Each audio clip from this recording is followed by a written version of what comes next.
श्री कृष्णम वंदे जगद्गुरु इदम श्री सद्गुरुवे नमः। वाङ्मय नंबर 10 गायत्री साधना का गुह्य विवेचन ऑडियो 70। पिछले कुछ स्वाध्याय में हम सब ने गायत्री महामंत्र के 9वें अक्षर भ के द्वारा जीवन में मानसिक संतुलन का कितना महत्व है यह जाना और यह भी जाना कि उसे कैसे प्राप्त करें।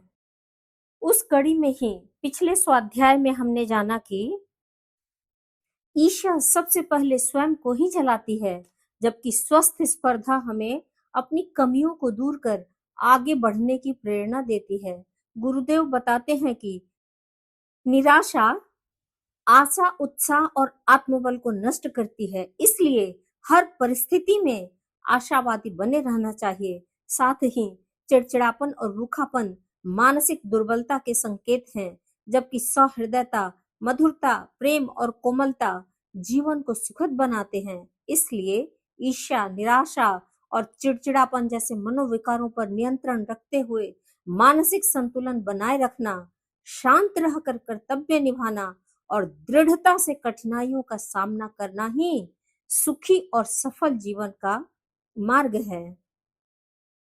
अब आगे है गायत्री महामंत्र का 10वां अक्षर गो। इसमें गुरुदेव हम सभी को समझा रहे हैं सहयोग और सहिष्णुता। गायत्री मंत्र का 10वां अक्षर गो अपने आसपास वालों को सहयोग करने और सहिष्णु बनने की शिक्षा देता है। गोप्याः स्वयमा मनोवृत्तिर्ना सहिष्णुरनरो भवेत् स्थिति मज्जस्य वैवीक्ष्य तदनुरूपमाचरेत्। अर्थात अपने मनोभाव को छिपाना नहीं चाहिए, आत्मीयता का भाव रखना चाहिए। मनुष्य को असहिष्णु नहीं होना चाहिए, दूसरों की परिस्थिति का ध्यान रखना चाहिए। अपने मनोभाव और मनोवृत्ति को छिपाना ही छल, कपट और पाप है। जैसा भाव भीतर है वैसा ही बाहर प्रकट कर दिया जाए तो वह पाप निवृत्ति का सबसे बड़ा राजमार्ग है। स्पष्ट और खरी कहने वाले, पेट में जैसा है वैसा ही मुंह से कह देने वाले लोग चाहे किसी को कितने ही बुरे लगे, पर वे ईश्वर और आत्मा के आगे अपराधी नहीं ठहरते। जो आत्मा पर असत्य का आवरण चढ़ाते हैं वे एक प्रकार के आत्महत्यारे हैं। कोई व्यक्ति यदि अधिक रहस्यवादी हो, अधिक अपराधी कार्य करता हो, तो भी उसके अपने कुछ ऐसे विश्वासी मित्र अवश्य होने चाहिए जिनके आगे अपने रहस्य प्रकट करके मन को हल्का कर लिया करे और उनकी सलाह से अपनी बुराइयों का निवारण कर सके।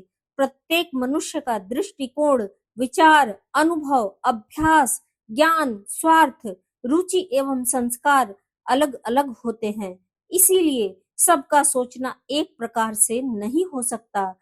इस तथ्य को समझते हुए हर व्यक्ति को दूसरों के प्रति सहिष्णु एवं उदार होना चाहिए। अपने से किसी भी अंश में मतभेद रखने वाले को मूर्ख, अज्ञानी, दुराग्रही, दुष्ट या विरोधी मान लेना उचित नहीं है। ऐसी असहिष्णुता ही बहुधा झगड़ों की जड़ होती है। एक दूसरे के दृष्टिकोण के अंतर को समझते हुए यथासंभव समझौते का मार्ग निकालना चाहिए। फिर जो मतभेद रह जाएं, उन्हें पीछे धीरे धीरे सुलझाते रहने के लिए छोड़ देना चाहिए। संसार में सभी प्रकार के मनुष्य हैं, मूर्ख, विद्वान, रोगी, स्वस्थ, पापी, पुण्यात्मा, कायर, वीर, कटुवादी, नम्र, चोर, ईमानदार, निंदनीय, आदर्शपद, स्वधर्मी, विधर्मी, दया पात्र, दंडनीय, शुष्क, सरस, भोगी, त्यागी आदि परस्पर विरोधी स्थितियों के मनुष्य भरे पड़े हैं। उनकी स्थिति को देखकर तदनुसार उनसे भाषण, व्यवहार एवं सहयोग करें। उनकी स्थिति के आधार पर ही उनके साथ अपना संबंध स्थापित करें। कपट और असहिष्णुता यह दो बहुत बड़े पातक हैं। धोखा, विश्वासघात, छल, ढोंग, पाखंड यह मनुष्यता को कलंकित करने वाली सबसे निकृष्ट कोटि की कातरता एवं कमजोरी है। जिसको हम बुरा समझते हैं उससे लड़ाई रखें तो इतना हर्ज नहीं, परंतु मित्र बनकर मिले रहकर मीठी मीठी बातों से धोखे में रखकर उसका अनर्थ कर डालने में जो पाप है वह निकृष्ट कोटि का है। अनेक व्यक्ति ऊपर से मिले रहते हैं, हितैषी बनते हैं, भीतर से शत्रु का काम करते हैं, विश्वास देते हैं कि हम तुम्हारे प्रति इस प्रकार का व्यवहार करेंगे, परंतु पीछे अपने वचन को भंग करके विपरीत कार्य कर डालते हैं। आजकल मनुष्य बड़ा कायर हो गया है। उसकी दुष्टता अब मैदानी लड़ाई में दृष्टिगोचर नहीं होती। प्राचीन काल में लोग जिससे द्वेष करते थे, जिसका अहित करना चाहते थे, उसे पूर्व चेतावनी देकर मैदान में लड़ते निपटते थे। पर आज तो वीरता का दर्शन दुर्लभ हो रहा है।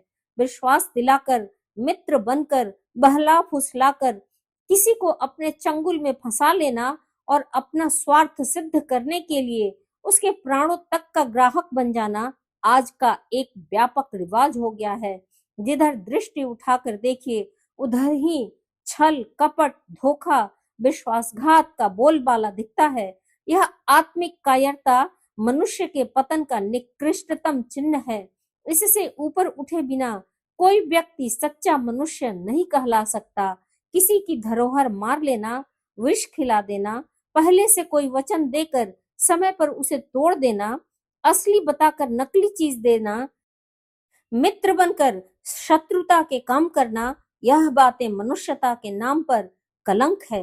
विवाह के समय देवता और पंचों को साक्षी देकर लोग यह धर्म प्रतिज्ञा करते हैं कि हम नारी के जीवन का सारा उत्तरदायित्व अपने ऊपर लेते हैं। जैसे बालक का सारा उत्तरदायित्व उसकी माता पर होता है। माता अपने बच्चों से काम लेती है, डांटती फटकारती भी है, परंतु उससे भी पहले उसके हृदय में अनंत करुणा, आत्मीयता, ममता और क्षमा का समुद्र लहराता होता है। जिस माता के हृदय में वात्सल्य, क्षमा, ममता और करुणा की भावना न हो, केवल बच्चे से अपना फायदा उठाने की, उसे गुलाम की तरह वशवर्ती रखने की वृत्ति हो, वह माता शब्द को कलंकित ही करेगी। इसी प्रकार जो लोग देवताओं और मंत्रों की साक्षी में अपनी धर्म पत्नी को माता पिता, भाई बहन सबसे छुड़ाकर उनके स्नेह एवं उत्तरदायित्वों की पूर्ति अपने ऊपर लेते हैं, उन्हें उचित है कि जीवन भर उस विवाह की प्रतिज्ञा को निभाएं। परंतु देखा जाता है कि स्त्री की थोड़ी सी नासमझी का उसे इतना भारी दंड दिया जाता है जिसे देखकर न्याय की आत्मा ही कांप जाती है। पतियों द्वारा पत्नी की हत्या या परित्याग में प्रायः ऐसा ही कायर विश्वासघात भरा होता है। वासना और धन का लोभी मनुष्य न्याय मार्ग से जब अपनी लोलुपता को पूरा नहीं कर पाता तो अनेक अनैतिक छलपूर्ण मार्ग अपनाकर अपना स्वार्थ सिद्ध करता है।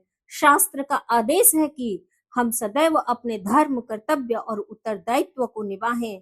सच्चाई के मार्ग पर चलने से यदि कुछ असुविधाएं भी सहनी पड़े तो उन्हें प्रसन्नता पूर्वक सहना चाहिए। इस प्रकार जो सत्य के मार्ग पर चलने में असुविधाओं का स्वागत करने को भी तैयार रहते हैं, वे ही गायत्री माता के सच्चे प्रेम पात्र बन सकते हैं। दूसरी आवश्यकता यह है कि हम सहिष्णु बने। किसी की जरा सी गलती पर आग बबूला हो जाना या किसी से थोड़ा सा मतभेद होने पर उसे जानी दुश्मन जान लेना बहुत संकुचित विचार है। संसार में कोई पूर्णतया निर्दोष या निष्पाप नहीं है। हर मनुष्य अपूर्ण है, उसमें कुछ न कुछ दोष, बुराई या कमी अवश्य रहती है। थोड़ी सी कमी के लिए उसे पूर्ण त्याज्य समझ लेना ठीक नहीं। दूसरों की इच्छाओं का समुचित उपयोग करना चाहिए, उन्हें बढ़ाना चाहिए, त्रुटियों को सुधारने या घटाने का प्रयत्न करना चाहिए, परंतु इसके लिए अधीर नहीं होना चाहिए। सहिष्णुता और धैर्यपूर्वक काम चलाऊ सहयोग का मार्ग निकाल लेना चाहिए और आताताई रीति से नहीं, वरन मधुर, सुव्यवस्थित एवं न्यायोचित मार्ग से प्रतिकूलता को अनुकूल बनाने का प्रयत्न करना चाहिए। यह आवश्यक नहीं कि हमारे सभी विचार ठीक ही हो। हमारी मान्यता, धारणा एवं आकांक्षा हमारे लिए ठीक हो सकती है, पर यह आवश्यक नहीं कि दूसरों को भी उन्हें मानने के लिए बाध्य किया जाए। अनेक दार्शनिक, धार्मिक, सामाजिक एवं राजनैतिक मतभेद प्रायः ऐसे होते हैं जिनमें दोनों ही पथ भ्रांत पाए जाते हैं। इनके संबंध में हमें अधिक सहिष्णुता की आवश्यकता नहीं है, परंतु स्मरण रहे कि वह प्रबल विरोध ऐसा न हो जो उल्टे हमें ही अपराधी बना दे। दंड देने योग्य विवेक हर एक में नहीं होता, खास तौर से जिसका अपराध किया है उसमें तो बिल्कुल ही नहीं होता। इसलिए दंड के लिए उदार, विवेकवान, न्यायप्रिय एवं निष्पक्ष व्यक्ति को ही पंच चुनना चाहिए। न्यायालयों की स्थापना और न्यायाधीशों की नियुक्ति इसी आधार पर हुई है। संसार में कोई भी दो मनुष्य एक सी आकृति के नहीं मिलते। प्रभु की रचना ऐसी ही है कि हर एक मनुष्य की आकृति में कुछ न कुछ अंतर रखा गया है। आकृति की भांति विचारों, विश्वासों और स्वभाव में भी अंतर होता है। जैसे विभिन्न आकृतियों के मनुष्य एक साथ प्रेम पूर्वक रह सकते हैं, वैसे ही विभिन्न मनोभूमियों के मनुष्यों को भी एक साथ रहने में, प्रेम पूर्वक संबंध बनाने में कोई अड़चन न होनी चाहिए। समाज की सुख, शांति, एकता और उन्नति इसी सहिष्णुता पर निर्भर है। असहिष्णु लोगों का समाज सदा कलह और संघर्षों से जर्जर होता रहता है। वह किसी भी दृष्टि से कोई उन्नति नहीं कर पाता। आगे है घृणा की हानिकारक मनोवृत्ति। सहयोग का मूल प्रेम की भावना है। अगर हम अपने परिचितों, पड़ोसियों से प्रेम युक्त व्यवहार करेंगे तो पारस्परिक सहयोग की वृद्धि होती जाएगी। इसके विपरीत यदि हमारे हृदय में दूसरों के प्रति घृणा की भावना रहेगी, हम अन्य लोगों को तिरस्कार की दृष्टि से देखेंगे, तो इसके परिणाम स्वरूप हमारे आसपास वैमनस्य का वातावरण उत्पन्न होगा। इसलिए सहयोग के इच्छुकों को घृणा की भावना से सदैव दूर रहना चाहिए। यह दूसरों के लिए ही अहितकर नहीं होती, वरन स्वयं हमारे लिए भी घातक सिद्ध होती है।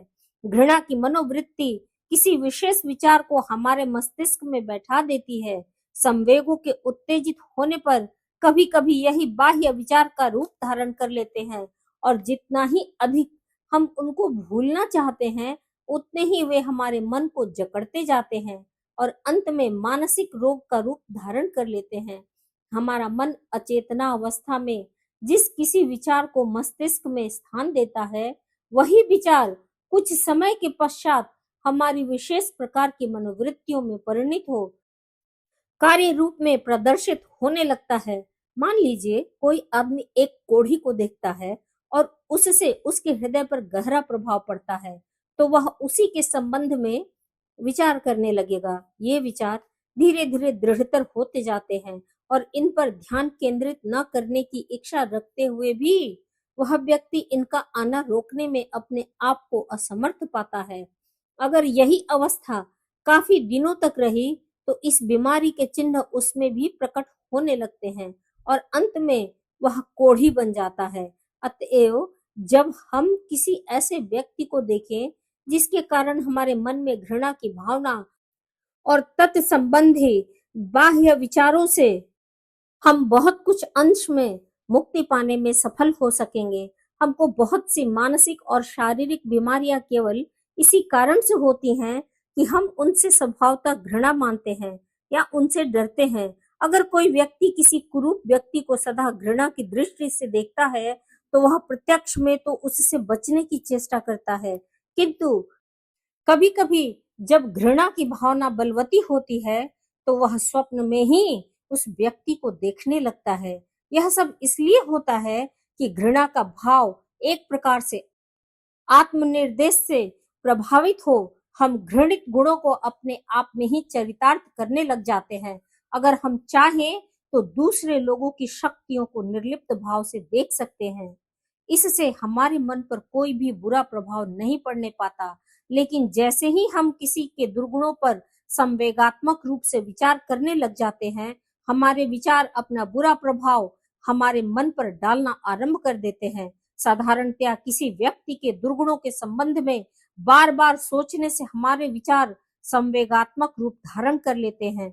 अतएव इस प्रकार के विचार सदैव हानिकारक होते हैं। इसी सिद्धांत को ध्यान में रखते हुए संसार के सभी महापुरुषों ने अपराधी को क्षमा करने का उपदेश किया है। अपराधी को क्षमा प्रदान कर हम अपनी घृणा की भावना का सहानुभूति के द्वारा रेचन कर डालते हैं। घृणा की मनोवृत्ति का मूल कारण हमारे मन में स्थित कोई ग्रंथि होती है। हमें इस ग्रंथि को पहचान कर सुलझाने की कोशिश करनी चाहिए। ग्रंथि के सुलझाते ही हमारी घृणा की मनोवृत्ति भी अपने आप नष्ट हो जाएगी। साधारणतः हम अपनी बुराइयों को स्वीकार नहीं करना चाहते, किंतु आध्यात्मिक नियम के अनुसार हमें एक न एक दिन अपनी बुराइयों को स्वीकार करने के लिए बाध्य होना पड़ता है। हमारी प्रकृति धीरे धीरे हमें आत्म स्वीकृति की ओर ले जाना आरंभ करती है। पहले हम इन दुर्गुणों को दूसरे में देखने लगते हैं और धीरे धीरे उन्हीं पर विचार करते करते स्वयं उनके शिकार बन जाते हैं। वास्तव में दुर्गुण कहीं बाहर से नहीं आते, वे तो पहले से ही हमारे भीतर मौजूद रहते हैं। हम ही उनकी उपस्थिति स्वीकार नहीं करते। अतएव प्रकृति टेढ़े मेढ़े रास्ते से उनकी आत्म स्वीकृति कराती है। अगर प्रारंभ में ही हम उन दुर्गुणों को मान लें तो उनसे छुटकारा पा जाएं, किंतु जब प्रकृति जबरदस्ती इन्हें स्वीकार कराती है तो वे हमें पकड़ लेते हैं। फिर इनसे छुटकारा पाना उतना सरल नहीं होता। हमारे विचारों का दूसरे पर उसी समय प्रभाव पड़ता है जबकि उसकी मानसिक स्थिति इन विचारों को ग्रहण करने योग्य होती है। यही बात हमारे स्वयं के विचारों के संबंध में भी सत्य है। हमारे मन में अच्छे बुरे जैसे भी विचार उठते हैं, सबकी पृष्ठभूमि हमारे ही अंदर होती है। किसी व्यक्ति के संबंध में बुरे विचारों का कारण भी हमारे ही अंदर होता है। वास्तव में अज्ञात रूप से वे दुर्गुण हम ही में उपस्थित रहते हैं, किंतु प्रकाशन का उचित मार्ग न पा उनका दमन होने लगता है और समय पाकर वे दूसरों की नुक्ताचीनी की आदत के रूप में फूट पड़ते हैं। यही हाल दूसरों के प्रति हमारे श्रद्धा के भाव का भी है। वास्तव में हमारे मन में ही इन श्रद्धा के योग्य गुणों की पृष्ठभूमि रहती है। हमारा मन भी उन्हीं सद्गुणों को ग्रहण करने की योग्यता रखता है, इसलिए वह इन गुणों का सम्मान करने को हमको प्रेरित करता है। उदारचित्त मनुष्य के विचार सदा उदार हैं। इस प्रकार के मनुष्य दूसरों में सदा भलाई ही देखा करते हैं। उसकी नजर किसी भी बुराई पर नहीं पड़ती। अब आगे है, दूसरों की अच्छाई देखा कीजिए। घृणा की दूषित मनोवृत्ति को दबाने का सरल मार्ग यही है कि हम दूसरों की अच्छाइयों को देखने का स्वभाव डालें। हमको गुण ग्राहक बनना चाहिए। दूसरों की कमजोरियां तथा त्रुटियां निकालना बड़ा आसान कार्य है। हम में से कौन ऐसा है जिसमें निर्बलताएं मौजूद नहीं है। श्रेष्ठ तो यह है कि हम दूसरों के गुणों को परखें, जानें, समझें, उनकी दाद दें और उन्हें निरंतर प्रोत्साहित करते रहें। वह व्यक्ति किस अर्थ का है जो ईर्ष्यावश दूसरों की बुराई करता रहता है, उनके चरित्र के दुर्गुण ही निकालता रहता है। बुराइयां देखने की प्रवृत्ति एक मानसिक रोग है। इससे वृत्तियां नीचे की ओर गिरती हैं। अच्छाइयां देखने से गुण ग्राहकता का गुण विकसित होता है। जब आप दूसरों के गुण देखकर उन्हें व्यवहार में लाते हैं तो दूसरे आपसे प्रसन्न रहते हैं, जिससे मित्रता और सहयोग की वृद्धि होती है। यदि आपने अपने मित्र, संबंधी या घर के व्यक्ति के विषय में कोई निंदनीय बात सुनी है तो उसे सबके समक्ष मत कह बैठिए। कोई अपनी निंदा पसंद नहीं करता। चोर, डाकू, कातिल तक अपनी बुराई अपने कानों से श्रवण नहीं करना चाहता। सबको अपनी प्रतिष्ठा, आत्मसम्मान, इज्जत का ख्याल रहता है। इसलिए जिस किसी के विषय में जो आप चाहते हैं उसे एकांत में जाकर सहानुभूतिपूर्ण शब्दों में व्यक्त कीजिए। यह जोड़ देना मत भूलिए कि आप उस निंदा में कोई विश्वास नहीं करते हैं। वह आपकी राय में गलत बात है जिसमें कोई तथ्य नहीं है। दूसरे का अपने प्रति विश्वास न तोड़ डालिए।